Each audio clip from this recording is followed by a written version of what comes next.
Jumpa lagi dengan saya teman-teman. Saat ini saya menyampaikan sebuah tema yaitu pengantar statistika. Karena masih pengantar, jadi akan saya sampaikan hal-hal yang umum yang berkisar tentang statistika. Namun pertanyaannya sebetulnya apakah sih statistika tersebut? Nah, kalau kita perhatikan, ada satu definisi yang mengatakan statistika adalah cabang ilmu matematika terapan. Terapan itu artinya secara fungsional, ilmu ini ya yang berhubungan dengan angka dapat dimanfaatkan untuk kepentingan kita dalam kehidupan kita sehari-hari. Ada teori, ada metode. Ya. Melalui teori dan metode kita melakukan apa? Kita mengumpulkan data, kita mengukur data, ya. Kita mengklasifikasi artinya menggolongkan, ya, menghitung data tadi, data angka. Setelah dihitung kita jelaskan, ya, kita sintesis. Sintesis itu artinya apa? Sintesis artinya adalah mencari sebuah hubungan antara hal-hal yang kita bandingkan, yang kita jelaskan tadi. Kemudian kita analisis dan kita tafsirkan data tadi. Nah, tentunya data itu diperoleh dengan cara yang sistematis. Ada protokolnya, jadi tidak sembarangan. Jadi ada urutan, ada SOP untuk mendapatkan data yang baik. Ya, itulah ilmu statistika. Nah, manfaatnya ada banyak dalam kehidupan kita sehari-hari. Bila kita ingin tahu bahwa apa yang sudah kita lakukan dalam sebulan itu baik atau tidak, rugi atau laba, ya. Atau bila kita adalah dosen atau pengajar, kita ingin tahu apakah mahasiswa yang kita ajar itu nilainya baik melalui indeks prestasinya. Atau bila kita pelaku usaha, kita ingin tahu dong, apakah usaha yang kita jalankan rugi nggak atau untung, ya. Bila ada data ini berarti kita bisa meneruskan usaha tadi. Kalau rugi, buat apa kita teruskan? Berarti kita cari cara yang lain atau jenis usaha yang lain. Juga dalam bidang industri, ilmu statistika punya banyak kontribusi, ya, di dalam pengambilan keputusan.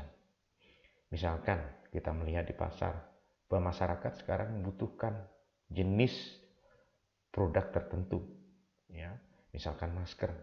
Sementara masker di pasaran itu ketersediaannya tidak sesuai dengan demand-nya. Sehingga bila kita adalah pelaku usaha, ini adalah peluang untuk mendapatkan keuntungan.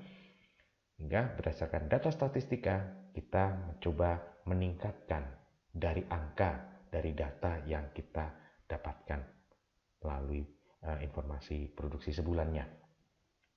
Ini adalah contoh data statistika. Yang sebelah kiri, contoh tabel produksi gabah. Yang sebelah kanan, contoh data statistika ketenaga kerjaan. Di sebelah kiri kita bisa tahu bahwa tahun keberapa terjadi peningkatan atau produksi yang tertinggi. Di tabel sebelah kanan, ya, ini sangat bermanfaat bagi pemerintah. Di sini pemerintah akan bisa melihat bahwa ternyata dari sektor lapangan kerja yang banyak diminati, ya, adalah misalkan perdagangan untuk kaum lelaki. Sementara untuk kaum wanita di bidang industri. Nah, dari data ini kita bisa mempunyai sebuah keputusan selaku pemangku kebijakan pemerintah. Bila memang ada kecenderungan, ya, seperti ini, berarti industrinya, ya, sektor-sektor industrinya harus diperluas. Ada sekolah-sekolah yang memang membawa sebuah kompetensi atau mengasah kompetensi siswanya memang harus dilatih kepada kemampuan-kemampuan yang siap diterima di bidang industri. Ya, misalkan seperti itu.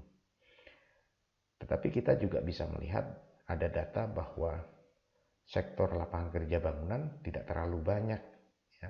Ini berarti bisa mempunyai arti bahwa dari pihak pencari kerja mereka merasa bahwa income yang ditawarkan mungkin sedikit, ya.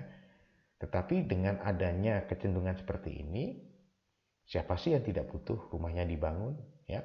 Jadi mereka yang bekerja di sektor bangunan ini adalah sebuah peluang karena tidak banyak orang yang melakukannya. Jadi ketika orang yang memang terjun di bidang sektor lapangan kerja bangunan bisa menjual jasanya jauh lebih layak jual, tinggi ya. Nah teman-teman, ini adalah contoh data yang bisa dimanfaatkan, yang bisa diinterpretasikan melalui statistika. Ini umpamanya adalah data tentang siswa yang baru diterima di sebuah institusi. Mereka diterima berdasarkan ya, nilai rata, nilai ujian nasional di sebelah kanan. Tetapi data ini tinggal data, tidak punya makna bila tidak bisa kita ulah, kita tafsirkan. Ya, mungkin pertanyaan-pertanyaan tertentu, misalkan berapa jumlah nilai ujian nasional siswa yang ada di sini, sekitar 15 orang ini. Bisa saja kita langsung mengkalkulasi. Berapa nilai tertinggi? Ya? Kita bisa langsung melihat tertinggi adalah angka 90 di sini. Ya. Nomor 8, Rahayu dari Kediri. Yang terendah, ya, Joni dari Medan, 45. Tapi bila pertanyaannya kemudian lebih tajam, berapa jumlah siswa pandai? Berapa jumlah siswa kurang pandai? Berapa jumlah siswa yang kemampuannya sedang? Nah, ini perlu ada sebuah penghitungan tersendiri. Ya, sekali lagi, ini input data tentang angka minimum, maksimum, ya, rata yang saya tadi maksudkan. Ya, nah, ini adalah pertanyaan-pertanyaan yang tadi saya sampaikan. Tapi coba kita fokus pertanyaan yang keempat. Bila populasi mahasiswa dibagi 3 kategori, pandai, sedang, dan kurang pandai, berapa jumlah mahasiswa baru dalam kategori pandai? Nanti kita menjawab pertanyaan kelima, kesimpulannya apa? Bagaimana cara menjawabnya? Cara menjawabnya seperti ini. Jadi teman-teman, yang pertama, cari angka range-nya. Range itu apa sih? Jarak antara nilai tertinggi dan nilai terendah. Nah, karena jarak berarti harus kita lakukan penghitungan yang pertama, mencari nilai tertinggi dikurangi nilai terendah. Tertinggi 90, terendah 45, jadi ketemu 45. Setelah itu nomor 2, cari jarak interval dari 3 kategori. Kita tahu tadi ada 3 kategori kan? Betul enggak? Ada kategori pandai, sedang, dan kurang pandai. Nah, berarti range tadi dibagi 3, ketemu 15, nomor 2. Setelah itu, kita gampang untuk menentukan nilai interval dari masing-masing kategori. Ya, mulai dari kurang pandai, kita cari nilai skor terendah yaitu 45. Nah, 45, 46, 47, dan seterusnya sampai angka ke-14 itu masuk dalam interval kategori kurang pandai. Demikian seterusnya. Sedang berarti nilai ke-15 ya. Ke selanjutnya berarti 60 sampai 74.